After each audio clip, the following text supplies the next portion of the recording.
அஸ்ஸலாமு அலைக்கும் வரஹ்மத்துல்லாஹி வபரகாத்துஹு.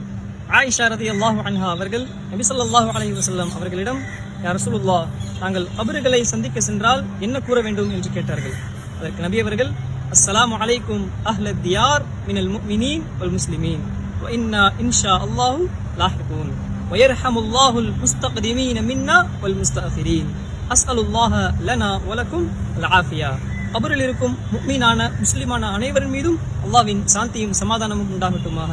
நீங்கள் முன் சென்று விட்டீர்கள், அல்லாஹ் நாடினால் நாங்கள் பின்னால் வர இருக்கிறோம். இங்கு மரணித்து விட்டவர்களுக்கும் இனி மரணிப்பவர்களுக்கும் அல்லாஹ் இரக்கம் காட்டுவானாக. உங்களுக்கும் எனக்கும் அல்லாஹ்விடம் நான் பாதுகாப்பு கேட்கிறேன் என்கிற துஆவை நாம் கபருஸ்தானுக்குள் நுழையும் பொழுதுதான் நாம் ஓத வேண்டும். உள்ளே நுழையாமல் அதை கடந்து செல்லும் பொழுது நாம் ஓதக்கூடாது. பள்ளிக்குள் நுழையும் பொழுதுதான் நாம் துஆ ஓதுவோம். பள்ளியை கடந்து செல்லும் பொழுது நாம் ஓத மாட்டோம். அதே போன்றுதான் பெண்களும் கபறுகளை சந்திக்க வரலாம். ஆனால் அந்நிய ஆண்கள் இல்லாத நேரத்தில் வர வேண்டும். கபறுகளை சந்திக்கும் பொழுது கதறி அழுவது, ஓலமிடுவது, ஒப்பாரி வைப்பது, இது போன்ற செயல்கள் எல்லாம் செய்யாமல் இருக்க வேண்டும். நாம் கபருஸ்தானில் நுழைந்த பிறகு அவர்களுக்காக நாம் தனிப்பட்ட முறையிலும் துஆ கேட்டுக்கொள்ளலாம். அவர்களின் முகம் அடக்கப்பட்டிருக்கும் திசையில் நின்று கொண்டு அவர்களுக்காக நாம் துஆ கேட்டுக்கொள்ளலாம். முஸ்லிம் அல்லாதவர்களுடைய கபரையும் நாம் சந்திக்க செல்லலாம்.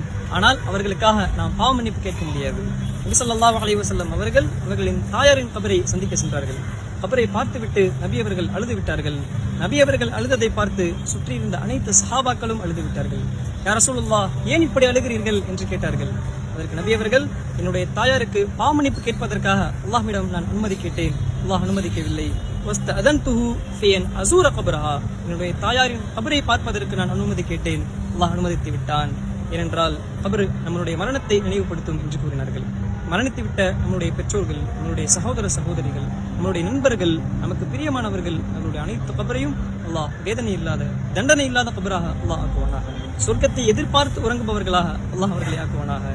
நம்முடைய மரணங்களையும் அல்லாஹுடைய நினைப்பிலேயே மரணத்தை அல்லாஹ் நமக்கு ஏற்படுத்துவானாக.